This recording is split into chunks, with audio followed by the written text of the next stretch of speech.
This section explains what condensed matter physics is really about.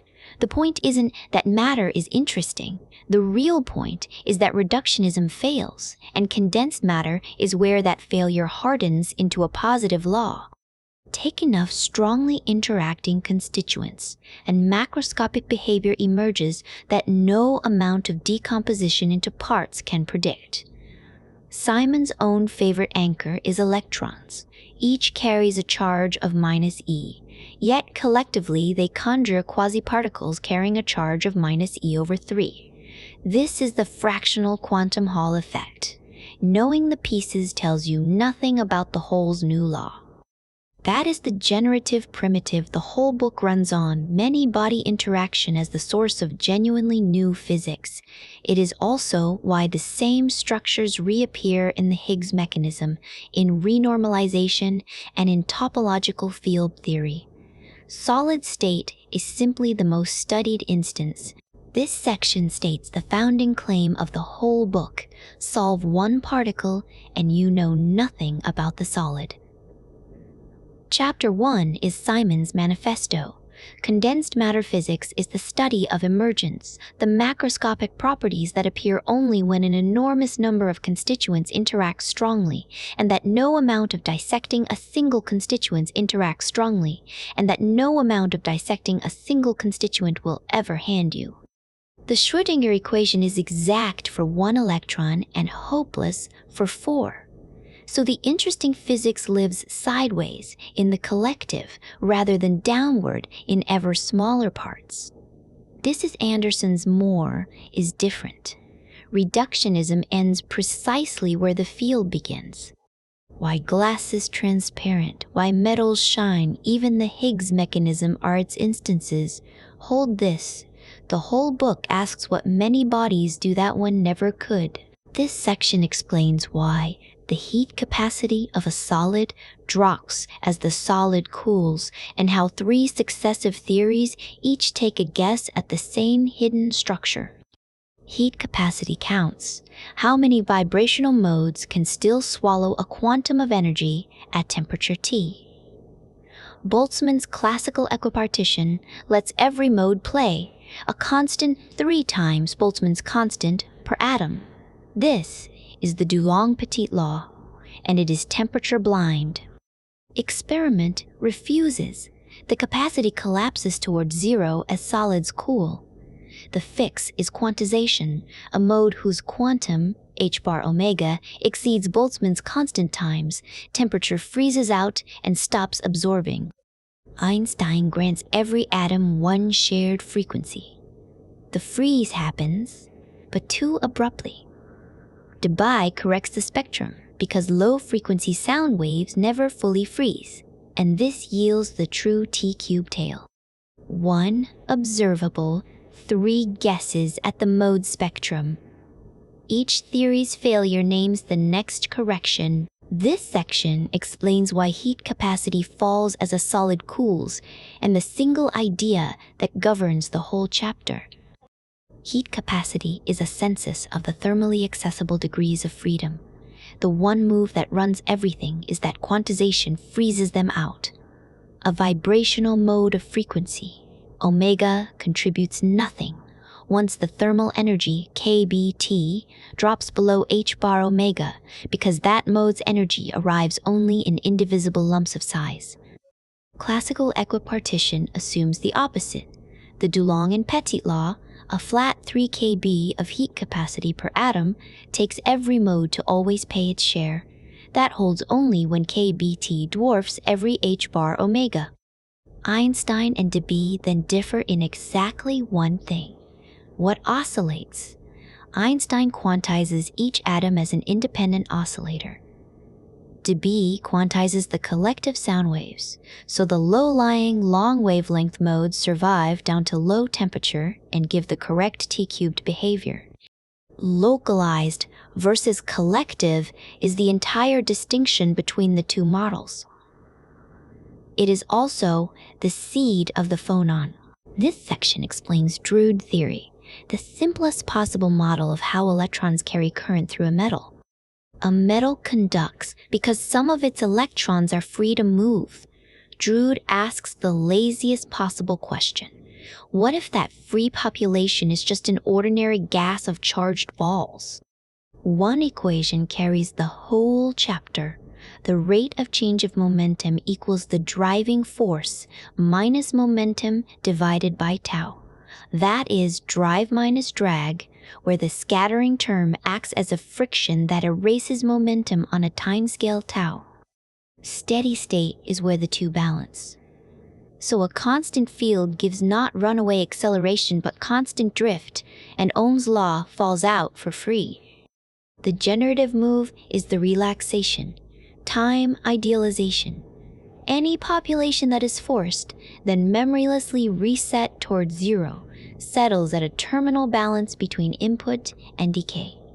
Conduction is that balance made electrical. This section explains why the Drude model works by giving up honesty about the electrons. A metal conducts because its electrons are mobile, and Drude's move is to refuse to track them honestly. The exact problem in which every collision conserves energy and momentum between two particles, and this is where footnote 5 sits, is unsolvable. So he amputates it into a single number, a scattering time tau, that resets an electron's momentum to zero at a resets an electron's momentum to zero at a resets an electron's momentum to zero at a rate of dt over tau. Between resets, the electron is just a charged particle obeying one law: the rate of change of its momentum equals the force on it. The whole chapter lives in one balance. The field pumps momentum in, the drag term, minus p over tau, bleeds it out, and steady state gives Ohm's law, the conductivity sigma equals ne squared tau over m. The generative primitive, replace an intractable many-body bath with one relaxation time, is the same mean reversion that yields terminal velocity, or RC decay. This section explains Sommerfeld's free electron theory of metals. The whole move is to change the statistics while leaving the model untouched. Sommerfeld keeps Drude's electron gas exactly, free, non-interacting particles in a box, and alters one rule: Pauli forbids two electrons from sharing a state. That single substitution regenerates the chate. At a temperature of absolute zero, the electrons cannot all fall to the ground state. They stack upward, filling every level to a sharp cutoff, the Fermi sea, its surface, the Fermi energy.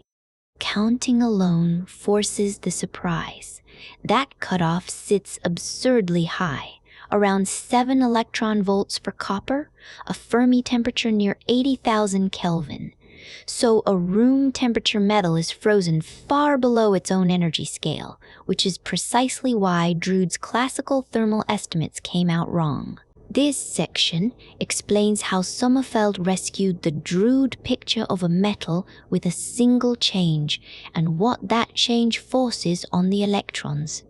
Drude modeled the metal as a classical gas, and it got the numbers wrong by orders of magnitude. Sommerfeld repairs it with one substitution. He swaps Maxwell-Boltzmann statistics for Fermi-Dirac statistics. That single move generates the entire chapter. Here is what the move does. Pauli exclusion stacks the electrons into a filled ball in K space, up to the Fermi energy, and this filled ball is called the Fermi sea.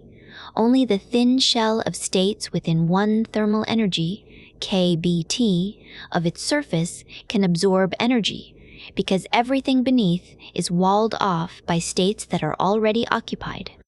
So every classical per electron estimate is suppressed by the same tiny factor, the ratio of T to the Fermi temperature, Tf, which is about 0.01. The heat capacity comes out linear in temperature rather than constant, and Drude's broken thermal power is rescued. The primitive to carry is this: a degenerate gas responds only at its Fermi surface, never in its depths. This section explains why the periodic table has the shape it does. The whole two-dimensional table is the trace of a one-dimensional algorithm. Order every orbital by energy, then pour electrons in one at a time, lowest slot first. That filling procedure is called Aufbau, and Madelung's N+L rule fixes the Q. Every visible feature of the table is a projection of that filling. A block is one shell type being filled. A column is a fixed outermost shell occupancy. Since chemistry is almost entirely the outermost electrons, sameness of column is sameness of chemistry. Here is the physicist's compression. Mendeleev's empirical periodicity is the shadow of a counting procedure rather than a chemical law of its own. This chapter exists to replace memorizing the table with generating it. Reconstruct every row by running the fill yourself. This part explains why the periodic table has the shape it does. The whole table is a one-dimensional list, folded. Sort the orbitals by N+L, break ties toward the smaller n, and fill greedily, lowest first. That is Madelung's rule. The sequence runs 1s, 2s, 2p, 3s, and so on, and it wraps into rows and columns, each block one shell filling. Two atoms share a column because they share outermost shell occupancy, and chemistry lives almost entirely there. The inner electrons only screen, collapsing the bare plus Z nucleus into the small effective charge the outer electron actually feels. Mendeleev's grid is the projection of one greedy sort, not a taxonomy of substances. That is the chapter's real move.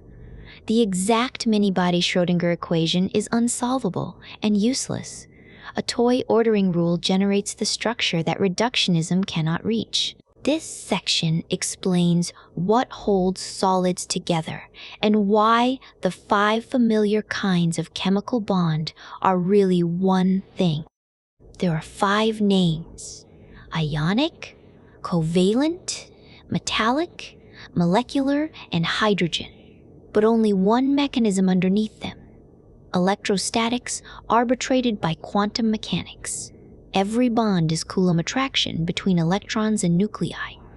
What differs from one bond to the next is only where the electrons sit. Consider the 4 cases in turn. Transfer the electrons wholesale, and you get ionic. Share a localized pair, and you get covalent. Delocalize them across a lattice, and you get metallic. Leave the atoms neutral and let their charge distributions fluctuate instead, and you get van der Waals. So the taxonomy is a continuum sampled at a few convenient points, rather than 5 distinct forces. Simon's chapter is a catalog of glue, laying out why atoms cohere before later chapters explain what that cohesion does. The step that does the real work here is to resist reifying the categories.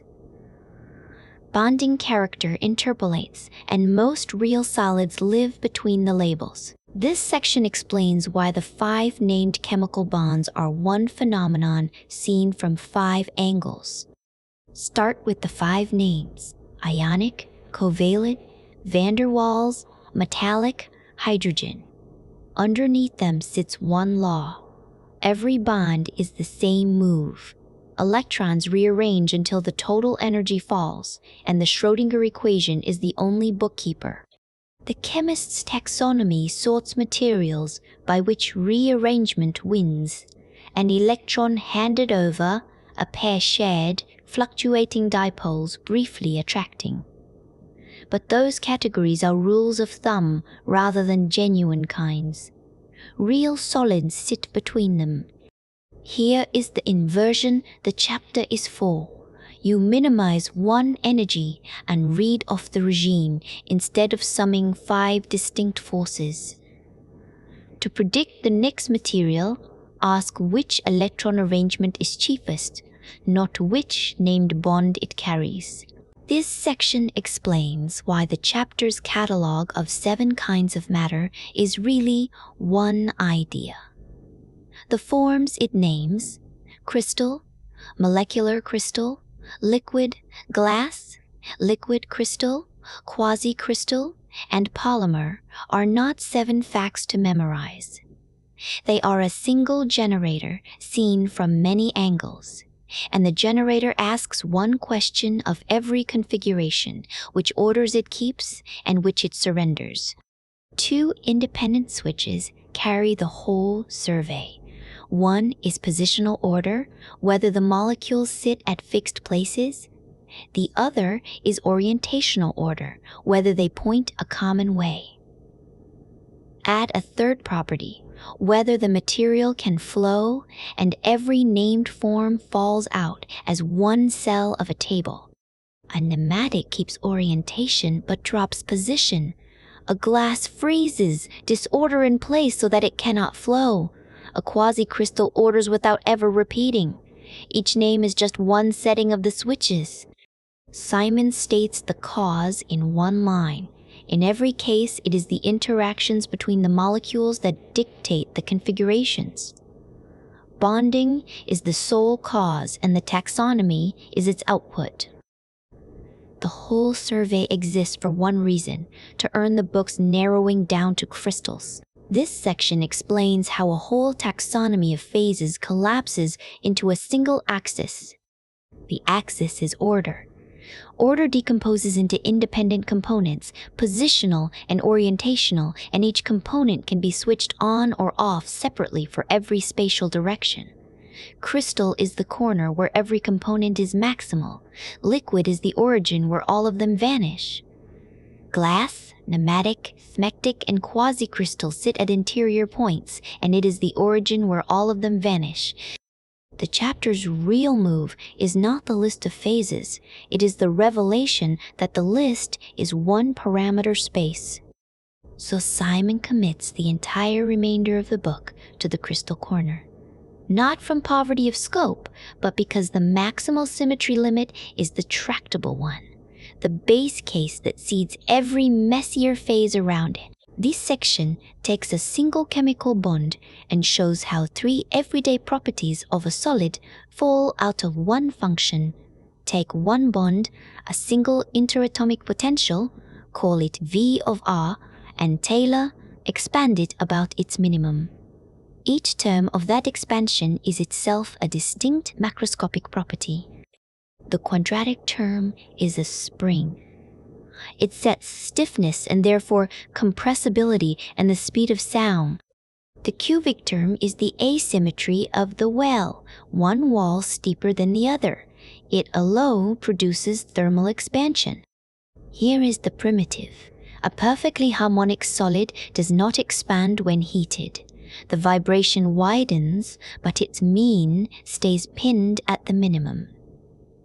The right picture of expansion is that the well is lopsided, so a wider swing sits at a higher average position. The common intuition that heat simply pushes atoms apart is the one to discard. This section explains how a single interatomic potential generates every mechanical property of a solid.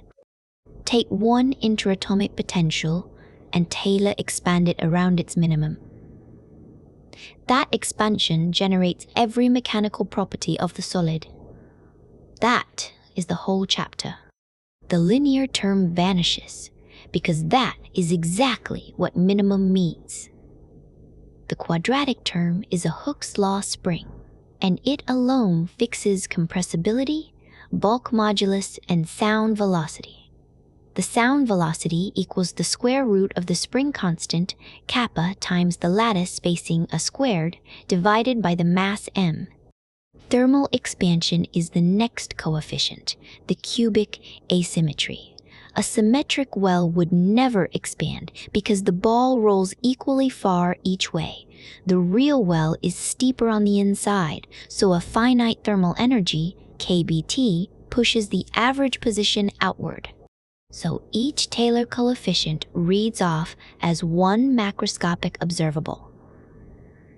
Steepness at the bottom and asymmetry near the bottom are the same primitive, one order apart. This section explains the one-dimensional monatomic chain, a line of identical masses on identical springs known as the harmonic chain.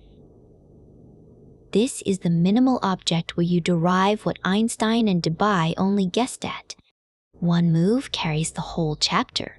Assume every normal mode is a plane wave, so the displacement of the nth mass equals a times e to the power I omega t minus ikNa.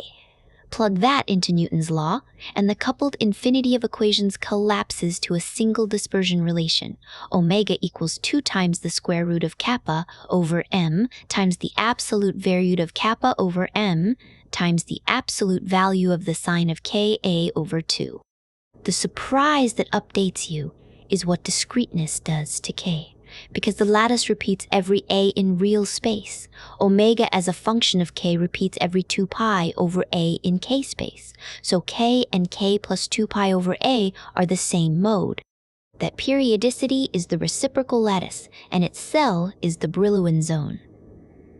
This chapter is where both of them enter the book, and they never leave. This part explains how the entire structural vocabulary of solid-state physics falls out of one exact calculation. Solve the simplest solid exactly, identical masses on identical springs in one dimension, and the field's whole structural vocabulary precipitates from that single calculation. The normal mode, ansatz, a wave sampled only at the atoms, gives the frequency omega equal to 2 times the square root of kappa over m times the absolute value of the sine of Ka over m times the absolute value of the sine of Ka over 2 pi. Because the wave exists only at discrete sites, shifting K by 2 pi over returns the identical motion. Discreteness is what makes K-space periodic. Quantum mechanics plays no part in it. The reciprocal lattice and the Brillouin zone are consequences of sampling, nothing more. Long wavelengths recover linear sound. Short ones curve away, exposing Debye's straight-line guess from Chapter 2 as an approximation. The chapter's move is to replace the phenomenological vibration models with the microscopic mechanism they were groping toward. This section explains how doubling the basis of a one-dimensional chain splits its vibrational spectrum. Double the basis, split the spectrum. 1 atom per cell gives a single dispersion branch. Put 2 masses in the repeating unit, and the same wave counting yields 2. The first is an acoustic branch where neighbors swing in phase. This is sound, and its frequency goes to 0 as the wave vector goes to 0. The second is an optical branch where neighbors swing against each other. It stays finite even at 0 wave vector where neighbors swing against each other. Between the 2 branches, a forbidden gap opens at the zone boundary. Its width is set by the mass contrast. Equal masses close the gap and recover the monatomic chain. The primitive generalizes directly. P atoms per cell gives P branches, 1 acoustic and P minus, 1 optical. Counting the basis counts the branches. This section explains what happens when you put 2 atoms in the repeating cell of a crystal instead of 1. Put 2 atoms in the repeating cell instead of 1, and a new kind of vibration appears from nothing. That is the whole chapter. The monatomic chain from Chapter 9 gave 1 mode per wave vector. Doubling the cell's contents doubles the degrees of freedom, so each K now carries 2 normal modes. The lower branch is acoustic. Neighbors move in phase. This is the long wavelength sound wave, linear as K becomes 0. The upper branch is optical. The 2 atoms move antiphase at a finite frequency, even at K equals 0. The generative primitive is this. M atoms per unit cell gives M branches, exactly 1 acoustic and the rest optical. Structure inside the repeat unit, not the atoms, generates the spectrum. This section reaches the band structure from the opposite limit, where the nearly free electron picture starts with plane waves and lets the lattice perturb them. The tight binding chain starts with the electrons bound to individual atoms and lets them weakly hop to neighbors. It reaches the same band structure from the dual end.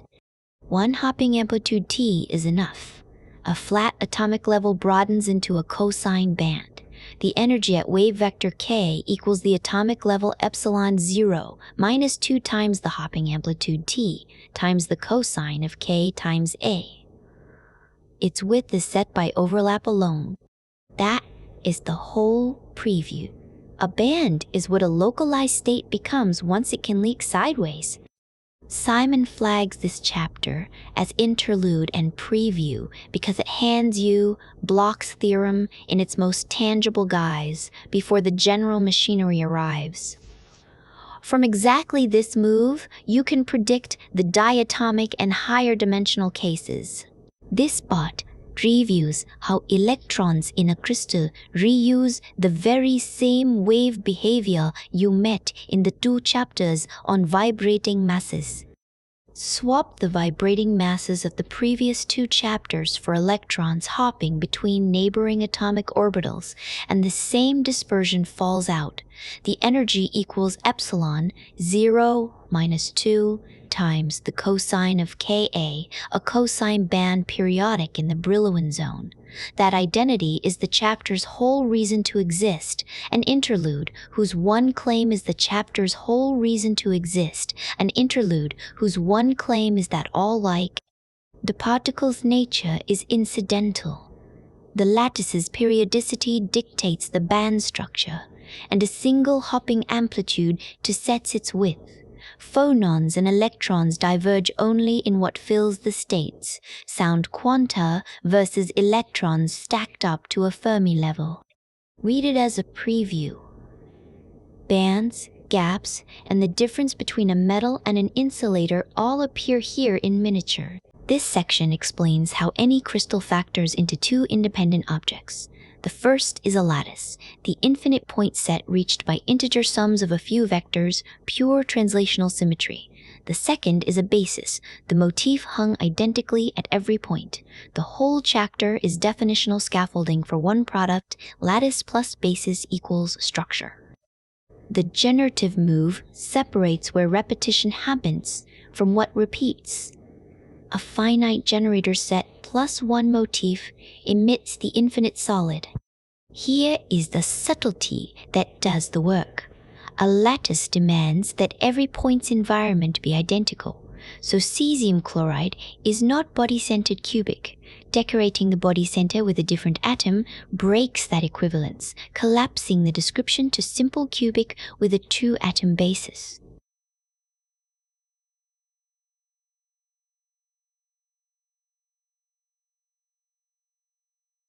By the same test, the honeycomb is no lattice.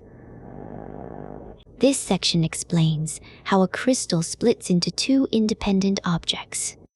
A crystal factors into 2 independent objects. The first is a lattice, the pure repeat rule.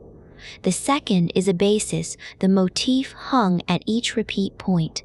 The whole apparatus of the chapter exists to make that factorization exact. A lattice has 3 equivalent definitions that converge. The first is integer sums of primitive vectors. The second is a point set closed under addition. The third, and the most telling, is a set where every point sees an identical environment. That last framing is the one that does the work, because it immediately exposes the boundary case. The honeycomb fails to be a lattice because 2 of its points see different surroundings. It needs a 2-atom basis sitting on a triangular lattice instead. Infinite structure compressed to a finite motif, plus a discrete translation group. This section explains why a periodic crystal is best described by the waves it allows rather than by where its atoms sit. A periodic crystal has no privileged position, so its natural coordinates are wave vectors rather than points. The crystal speaks in Fourier. The reciprocal lattice is exactly the set of wave vectors whose plane waves share the lattice's period. Every diffraction spot, every phonon, and every electron state lives on it. Its deepest consequence is this: a wave of wave vector k and a wave of wave vector k plus g, where g is a reciprocal lattice vector, are physically indistinguishable inside the crystal. Periodicity identifies them. So all of a crystal's wave physics folds into one primitive cell of reciprocal space, the Brillouin zone. Here is the chapter's move.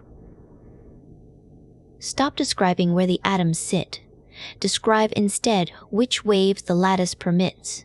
Everything wave-like in the later chapters is indexed here. This section explains what the reciprocal lattice really is and why the chapter exists at all.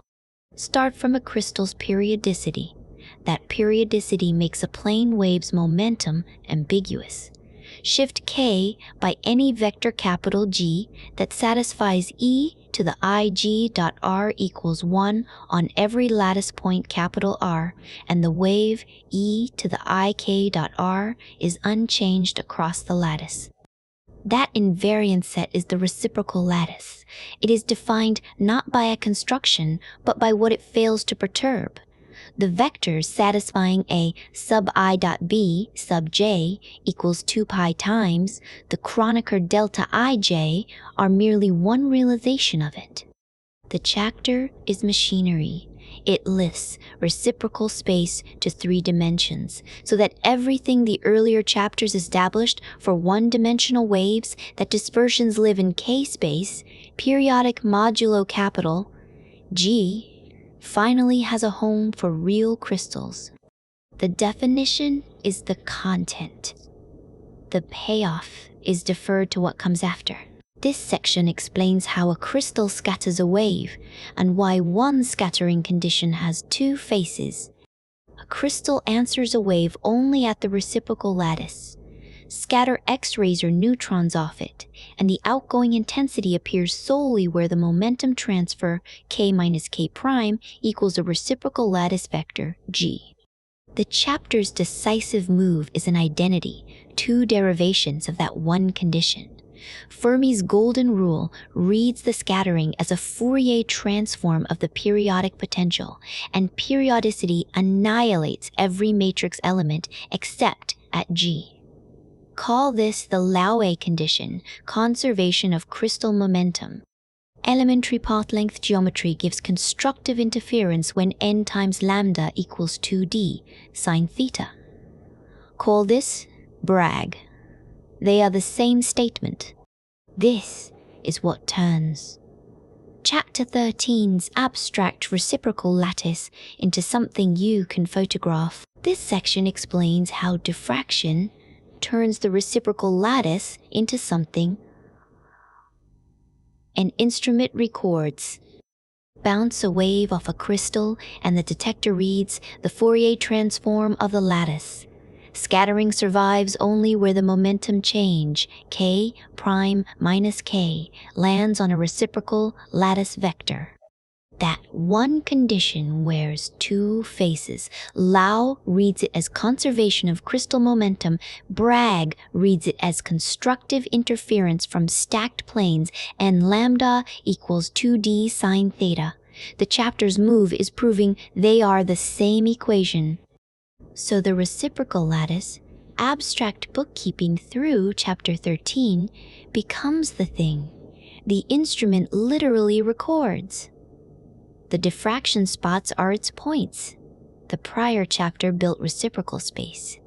This one makes it visible and hands you the whole experimental basis of part 5. This section explains how switching on a lattice turns a free electron's single energy curve into bands. A free electron's energy is a single parabola in K. Switch on the lattice's periodic potential, and that parabola fractures into bands split by forbidden gaps. The whole chapter is one move.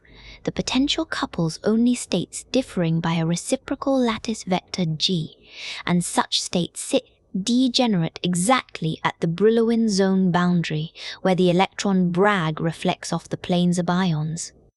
Degenerate perturbation theory then splits the pair, the standing wave piled on the ions lying lower than the one piled between them. Here is the result. The whole chapter exists to deliver. An arbitrarily weak periodicity still tears a finite gap open at the boundary. Metal versus insulator is entirely downstream of this single splitting. This section explains how a band gap emerges when free electrons meet a weak crystal lattice. Start free with plane waves, no crystal, then let the lattice's weak periodic potential do the one thing it can. It scatters a wave k into k prime, but only when the two differ by a reciprocal lattice vector. Almost everywhere this is a negligible nudge. The whole chapter lives at the exception. There, two such coupled waves happen to be degenerate, at the Brillouin zone boundary. Perturbation theory diverges, and you must diagonalize the two-state block exactly, splitting the two levels apart by plus or minus the magnitude of Vg. That split is the band gap. So the gap is nothing but an avoided crossing, the generic two-level repulsion. And it reaches the same bands the tight binding built from the opposite limit. This section explains what decides whether a solid conducts electricity, and it comes down to counting rather than to chemistry. Each band holds 2 electrons per unit cell. Fill a band exactly and it is inert. Every occupied state has its momentum mirror, so an electric field can shift nothing and no current flows. Leave a band partly full, and there is always an adjacent empty state to accelerate into, which is a metal. The whole trichotomy is thus one question. Is any band partially filled? An odd number of electrons per cell forces the answer to yes. An even number can go either way. A clean gap gives an insulator. A small gap, below about 4 electron volts, gives a semiconductor with thermal excitation leaking carriers across it. Overlapping bands hand back 2 partial fillings, and that is a metal again. Conduction is a parity and overlap accident of electron bookkeeping. This part explains what decides whether a solid conducts electricity. The answer is a counting question. A band holds exactly 2 electrons per unit cell, 1 K state per cell, doubled by spin. A completely filled band carries no current. Every right-moving electron is cancelled by a left-moving one, and an applied field cannot repopulate a band that is already full. Only a partially filled band responds. So parity decides. An odd total valence per unit cell leaves a half-filled band, which is necessarily a metal. An even valence merely permits an insulator, and only when the gap outweighs the band overlap. The whole taxonomy of insulator, semiconductor, and metal collapses to integer band filling. Chemistry sets the valence. The Brillouin zone count does the rest. This section explains why the physics of a semiconductor lives in its deviations, not its bulk. A filled band is inert. Nothing that matters happens inside it. So the whole physics of a semiconductor lives in the sparse deviations from that inert ground state, the few electrons excited above the gap, and the equal few absences left below it. The chapter's move is to promote each absence to a particle in its own right. That particle is a whole. It carries positive charge, positive mass, and its own momentum. The missing electron is booked as a quasi-particle, a thing you can track and count. This is the Dirac C-trick, and footnote 1 gives its ancestor, the positron itself, is an absenstor. Once you reason in excitations, a semiconductor becomes controllable. You inject carriers by doping rather than paying the full price of the band gap, and conductivity turns into something you engineer. This section explains why the physics of a nearly full electronic band is best told through its empty states. A filled band is inert. It carries no current, no crystal momentum, nothing. So every observable lives in the few missing electrons, and the generative move of the chapter is to promote each absence to a particle in its own right. That particle is the whole, with charge plus E, positive effective mass, and wave vector minus K. Track the vacancies, not the effective mass, and wave. This is the same construction as Dirac's positron. An absence in a filled sea reads as a real particle of opposite sign, and Simon notes the analogy is fairly precise. Everything downstream is bookkeeping on two carrier species. Doping sets how many of each, and temperature fixes their product. The counterintuitive sign that pushing a hole down costs energy, like a balloon held underwater, is just this inversion made honest. This section explains the single idea behind every semiconductor device. A band edge is a potential landscape. That is the whole chapter. The bottom of the conduction band and the top of the valence band is a potential energy surface that carriers roll down.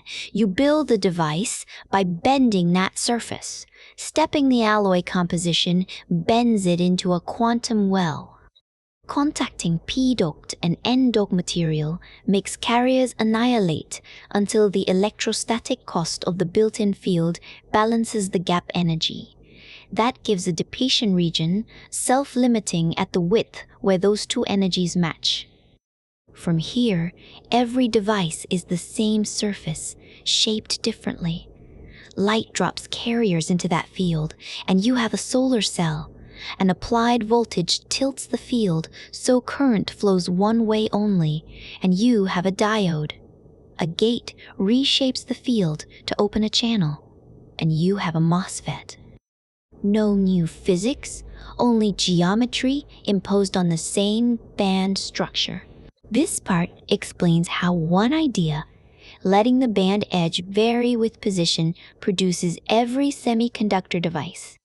Make the band edge a function of position, and every device follows. That is the whole of Chapter 18. Once you can shape the gap in space by alloying, by doping, by joining two crystals, the conduction band bottom becomes a potential landscape that electrons and holes fall through, a particle in a box wherever it dips. Aluminium gallium arsenide interpolates its gap. Linium arsenide interpolates its gap linearly with the fraction x. The p-n junction is the central instance, the one the rest depends on. Contact forces electron-hole annihilation until the built-in field of the exposed ions halts it, leaving a depletion region. That single asymmetric field, unmodified, is solar cell, diode, and transistor. Every device here is the same mechanism, just a different shape carved into the band. This section explains where paramagnetism and diamagnetism come from, and why every atom carries one, while only some carry the other. Both responses fall out of a single gesture. You couple the field in minimally, letting the momentum P become P plus EA, and then you expand the energy and powers of the field B. The linear term couples the field to a moment. The atom already carries orbital plus spin, L plus G sigma. That moment swings into alignment. The energy drops, and the susceptibility chi is greater than zero. This is paramagnetism, and it exists only where a pre-existing moment does. The quadratic term is universal. Being proportional to b squared, it can only raise the energy, so the induced moment opposes the field. Chi is less than zero, and this is diamagnetism. It is Lenz's law promoted to a Hamiltonian. The sign is fixed by the order in B. The linear term buys alignment, the quadratic term forbids it. Every atom is diamagnetic. Only some carry the moment that lets paramagnetism overwhelm it. This section explains how one quantity organizes the whole subject of magnetism. A single number carries the chapter, chi, the susceptibility relating induced magnetization to applied field. It is defined by the relation that m equals chi times h, the magnetization set by the susceptibility times the applied field. The sign of chi partitions all of magnetism. When chi is greater than 0, the material is a paramagnet, its moment aligning with the field. When chi is less than 0, the material is a diamagnet, its moment opposing the field. And in the spontaneous case, where M survives with no field at all, the material is a ferromagnet. That is the whole taxonomy, drawn from one derivative. Here is the surprise that does the work. That this response exists at all is quantum. The Bohr van Leeuwen theorem proves that classical statistical mechanics yields exactly 0 magnetization, always. Magnetism is therefore Simon's chosen testing ground, the place where band theory fails, for watching quantum and statistical physics act together.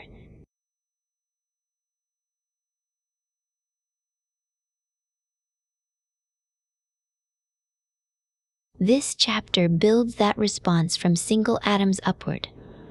This section explains how one model of interacting spins produces ferromagnetism, antiferromagnetism, and ferrimagnetism all at once.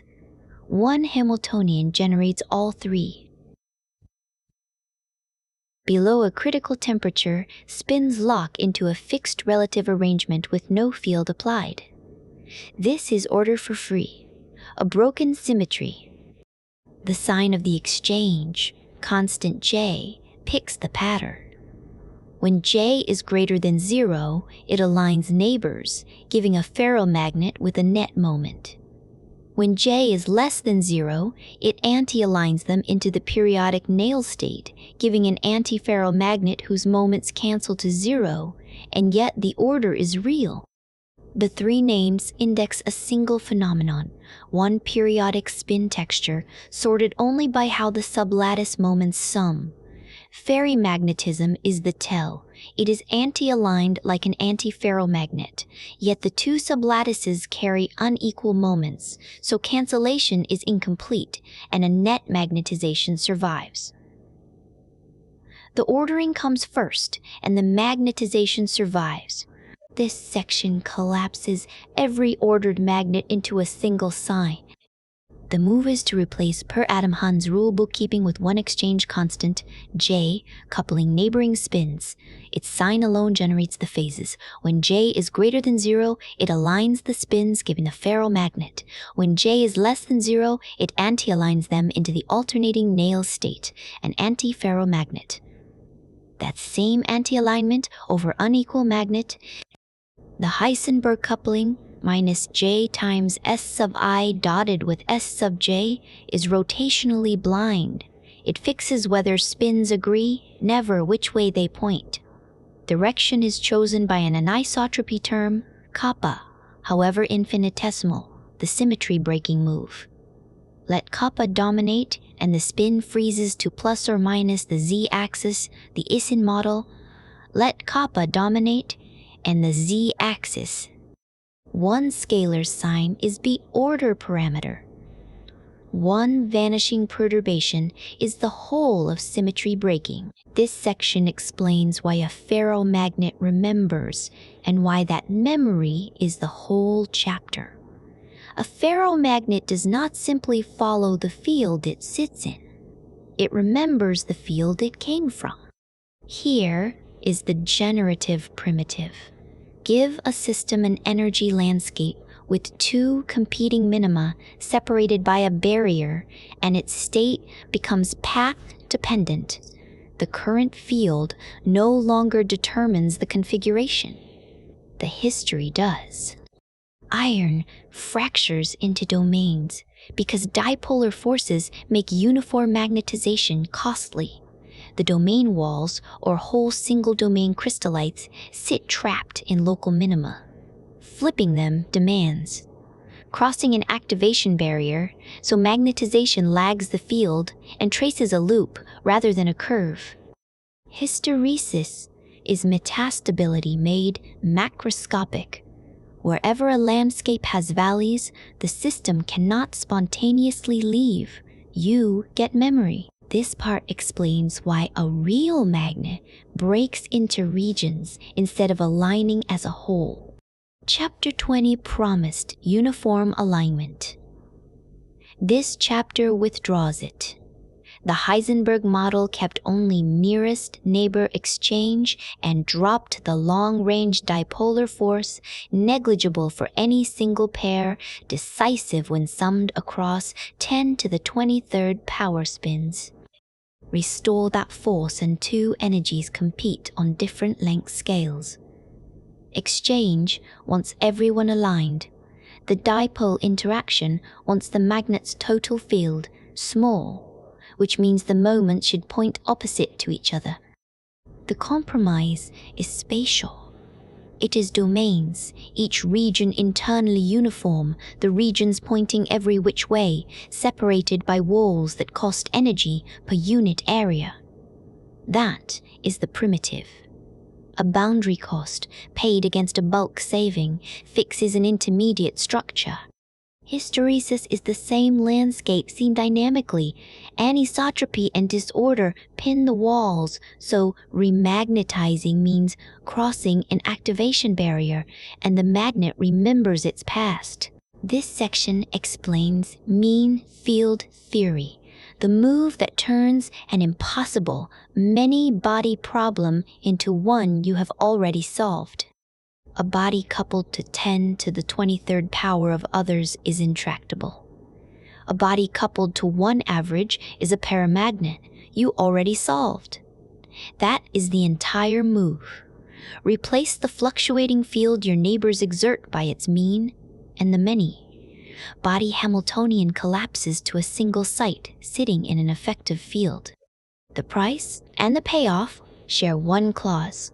The site's own response must reproduce the average you fed it. That fixed point demand is called self-consistency, and it is where the physics re-enters. Solve sigma equals the hyperbolic tangent of some coupling times sigma. A non-zero root switching on below some temperature is the phase transition itself, generated rather than assumed. The approximation lives wholly in one asymmetry. Fluctuation is kept in the site you watch and erased everywhere you do not. This section explains how a many-body coupling, where every spin feels every neighbor, is demoted to a single fixed-point equation. You isolate one site, treat it exactly, and replace all of its neighbors by their average so that the site sits in an effective field it itself generates. Self-consistency closes the loop. The average the site produces must equal the average it assumed. You solve this graphically. Sigma equals 1/2 times the hyperbolic tangent of beta jz, sigma over 2, and you plot that curve against the line y equals x. Above the critical temperature, only the trivial crossing survives. Below it, two non-zero fixed points appear, which is spontaneous magnetization. Here is the primitive. An intractable web of interactions collapses whenever you let each part respond to the mean of the whole, then demand that the mean reproduce itself. This section explains where magnetism comes from in the Hubbard model. Magnetism is what interaction does to electrons that band. Theory treats as blind to each other. No band structure contains it. Band theory pretends the electrons do not see one another, and that pretense is exactly what hides the magnetism. The Hubbard model is the smallest object that says this. It has two competing terms, a hopping term, written T, that wants electrons delocalized, and an on-site repulsion, written U, that punishes two electrons for sharing a site. One-dimensionless ratio, T over U, governs everything. Push U large, and the electrons freeze, one per site. This is a Mott insulator. A system band theory calls a metal, but that interaction turns into an insulator. Once the electrons are frozen in place, the only motion left is virtual hopping, and it favors anti-aligned neighbors. That is antiferromagnetism, born purely of the exclusion. Magnetism here is a correlation effect, the residue of forbidden double occupancy. This section explains how a single Hamiltonian with two terms produces all of magnetism through the competition between them, and that competition is what the chapter is for. Hopping, written T, wants electrons delocalized and spin mixed. The on-site repulsion, written U, penalizes two electrons sharing a site. Pauli, exclusion, is the hinge. Same spin electrons can never double occupy, so aligning spins buys zero interaction energy at the cost of a higher Fermi C. In the picture of pinned local moments, magnetism was assumed from the start. Here, it condenses out of interacting itinerant electrons instead. The surprise that does the real work is that the same model yields both ferromagnetism and antiferromagnetism, depending only on where you sit in the ratio of U over T and on doping. Order emerges from repulsion, not from any built-in magnet.